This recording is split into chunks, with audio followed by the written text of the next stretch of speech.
Hello YouTube, welcome back to Nutkin Farm. It's easy to see why I like the place. It's a nice break of sun in the middle of some rainy October 2021 weather, and I've come up to try and do a little bit of farm work because as I suspected, with a bit of rain coming, the grass has not wasted any time putting on some growth, and in a couple of the blocks in particular that have a lot of grass, I need to get on top of it before it gets on top of me. And it's a good healthy green look, and I know that there are plenty of people who say let the grass grow until close to harvest time because the activity on top of the soil gets mirrored on activity beneath the soil. I'm saying no to that strategy because I've got some Soteria grass here and it spreads by seed head. If you can cut it off before it reaches seed head, it doesn't spread and it lets other beneficial grasses like clover come up through. And if you take a look at this clover here, it's all going to seed. And that seed will spread itself around beautifully, possibly with some help from my mower. The bees have gone. We took the bees away because a spray is coming shortly to protect the baby crop on the trees. You can't spray in the rain, or when rain's expected, it's not a great idea. The next spray will be a combination of two chemicals, one called Custodia, which is a fungicide that stops husk spot, and the other is called Trivor, which is a targeted insecticide that gets the emerging fruit spotting bug, which comes out with the baby crop. So I better show you the baby crop, hadn't I? Here it is. That is an example of what they call pea-sized nut. And how much have I got? Well, lots of it. These stringy racemes, which used to hold the flower, are now holding baby macadamia nuts. And they look kind of nice. But it's around about now that they do become vulnerable to a bit of husk spot for husk spot susceptible varieties, thankfully, which I have very few of. And it becomes vulnerable to the early fruit spotting bug, which has its own breeding cycle, and you want to get on top of that before it gets out of control, because it can, through a process of stinging the nuts, cause them to drop and not mature into final nuts.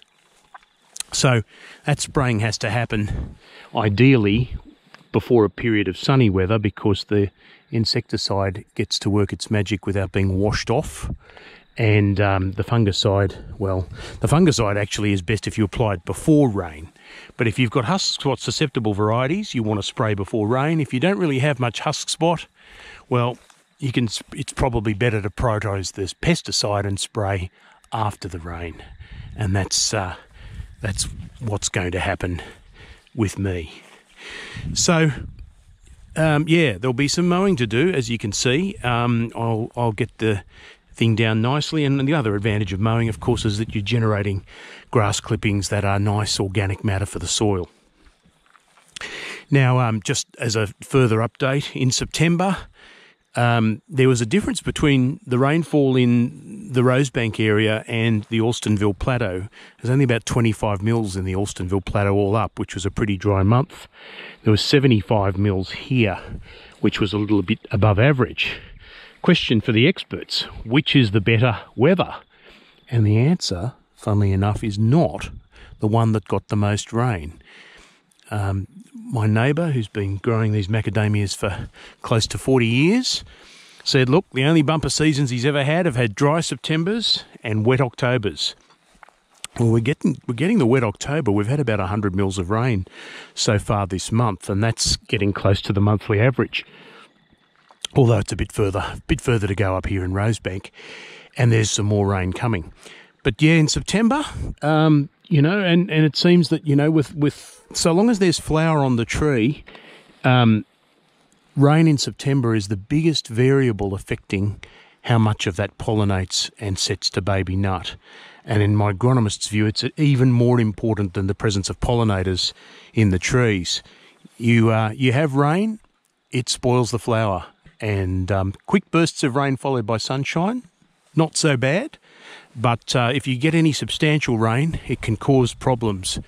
And there's some people worried about their 344s again, and I'm sick of worrying about 344s, saying that, you know, they may have missed some proper pollination because of when 344s flower. My agronomist doesn't think my 344s have that problem because they all flowered so early. Now, there's some nuts out there. That tree looks like an A4, to be honest, but I'm not entirely sure. Maybe someone more knowledgeable can tell me what it is, but it seems to have a fair few baby nuts. The baby trees are having another growth flush, which is great. Yeah, so the dry September is probably a real plus for those who had it. We only had a few days of rain there, but certainly hasn't stopped these nuts I'm looking at from setting. There's a bigger crop load of baby nuts than I've ever seen at Nutkin Farm. To get onto the topic I chose for today, and that is, where do our nuts go? It's a silly question in a way, but you know, they all have to be eaten by someone or sold to someone, and it's a subject that is obviously keen on the Australian Macadamia Society's mind, because they have a very strong marketing role in making sure that our nuts get promoted as much as possible. You'll often see on their Facebook page they're putting up some very delicious recipes involving macadamia nuts, many of which I am yet to try because I am not a natural cook. However, if you're a good cook, I suggest you look up the Australian Macadamia Society Facebook page and start salivating. But yeah, look, it was interesting. The stats that the AMS give to the growers, they're not private and confidential or in any way, so I can discuss them in a YouTube thing like this. Have a guess at which country in the world has the biggest demand for macadamias on the world market. And we're going to count up from the top 5.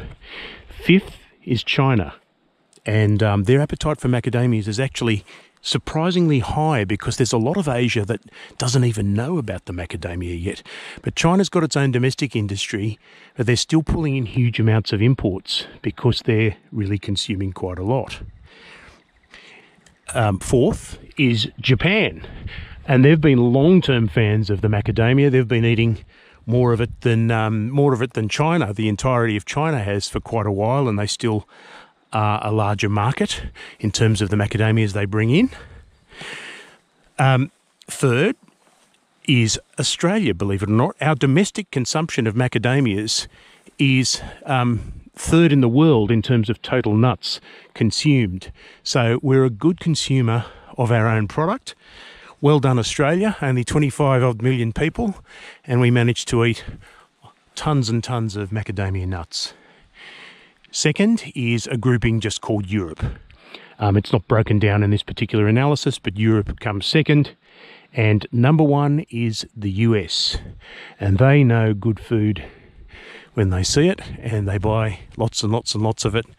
They're big fans of macadamia nuts, and in fact, we really owe the industry to them in a way, in that they pioneered so much of it in Hawaii back in the 50s and 60s, before Australia really cottoned on and took their own industry back. So, US is the biggest consumer and the biggest importer of macadamias in the world market. But that doesn't really answer the question. I suppose the big question is, where do our macadamias, where do Australian macadamias go to? Who are our biggest customers that we sell to? And interestingly, the picture gets a little bit different. This time we're counting down from 9. In 9th place, Taiwan.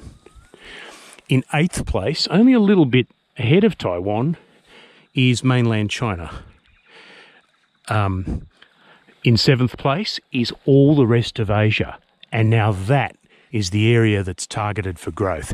If you consider that all the rest of Asia includes India, with its massive population, then clearly India is a market yet to be tapped. So all the rest of Asia is really, only just a bit ahead of China in terms of its consumption. 6th is Germany. by itself. Germany loves macadamias. In fifth place, everywhere else in Europe except Germany. So it's interesting. Somehow we've made some penetration in Germany, but markets like France and other gourmet markets, less so at this stage. But watch this space. Fourth, screaming up the charts, is Korea, South Korea. And they buy, and in terms of recent years, they have bought an absolutely rapid increase in the number of macadamias. Very interesting. They love it in their cooking. Third is the US. We supply the US with macadamias because Hawaii isn't enough to satisfy the domestic market. Second is Japan. Japan has been a good customer for Australian macadamias for a very long time. It's not only beef that they buy, they also buy plenty of macadamias from us. It's a big horticultural export for us. Look, there's some nutset. Beautiful. I love getting distracted by that. So Japan is second, and the first is in fact our domestic market. We eat more of our macadamias, about 30% of our crop. We eat 30%, and so effectively we're our own biggest customer. We sell to the domestic market. We don't really have imports here. They can't really compete with the domestic market locally because of shipping and other factors, and so the domestic market is the biggest customer for macadamia sales. So what about the loyalty of these customers? Of all the markets that we've talked about, who really likes Australian macadamias as opposed to the macadamias grown elsewhere in South Africa and Kenya and China and other countries? Well, that's interesting, actually. Again, you might not expect the right answer. The US, for example, only gets 8% of its imports, in current figures, 8% of its imports from Australia. So it's buying from other countries. Could be Africa. Not sure. It doesn't have stats about where they get their macadamias from, but only 8% of them are from Australia. Europe, 17%. And they're the next up. Taiwan, we're facing a fair bit of competition in the Taiwanese market, but Taiwan gives us 46%. So, 46% of their nuts come from Australia. We then have Japan, which gets 2/3, 66%. 2/3 of their macadamia nuts come from Australia, but they are accepting imports from other countries. Second, China. There's a turn up for the books. Despite all the trade sanctions and everything else China's been doing to the Australian economy, they get 85% of their macadamia imports from Australia. Is that a warning sign, or is it something where our industry is just defying the general trend and the Chinese can't do without Australian macadamias? Who knows? Those are combined figures for China and Hong Kong. And finally, and the most loyal customer we have, is South Korea. South Korea is a marketing success for the Australian macadamia industry, with 99.8% of their imports coming from Australia only. There's a customer we want to keep. And so there's a little snapshot of where our macadamias go. And it's an interesting field. The prediction is that world production of macadamias is going to double in the next 10 years. But in terms of the world nut market, it's not a huge thing because we're only about 2% of the world's nut market. We're way behind almonds, which is running at about 40%. So the fact that production's going up isn't a problem, so that we can, drive demand to suit. And there are markets we want to penetrate. There's the big kahunas like India with, well over 1 billion people. And we can't crack the market simply because there aren't enough macadamias to crack the market. But once we hopefully get them hooked on the world's best nut, the demand there will also skyrocket, and we hope the industry will be able to service that. It's all very well to have a desirable product, but unless you can be a reliable supplier of it, you know, you won't get commitment from people down the track, like, you know, shops that want to stock nuts as a regular thing on their shelves. If they sell people macadamias and they get hooked on them, but the shops then can't get any more, well, they could, you know, validly ask, what's the point of the exercise? So that's a little picture of the world market. It gets updated almost quarterly or half yearly by the Australian Macadamia Society, and it's interesting to see the movements in the numbers around the world. But yeah, the headline is Korea's becoming one hell of a customer for Australian macadamias. They absolutely love them, and who knows, one day one of these little babies might just make an overseas trip and make someone in South Korea rather happy. It's a nice thought to have, and it's the same thought I'm sure every macadamia farmer has, although not every day, because we're too busy with the daily running of the place. Well, as you can see, I've got some work to do, so I'm signing off now. I will come back to you soon with another video. Thank you for watching. Have a great time. See ya.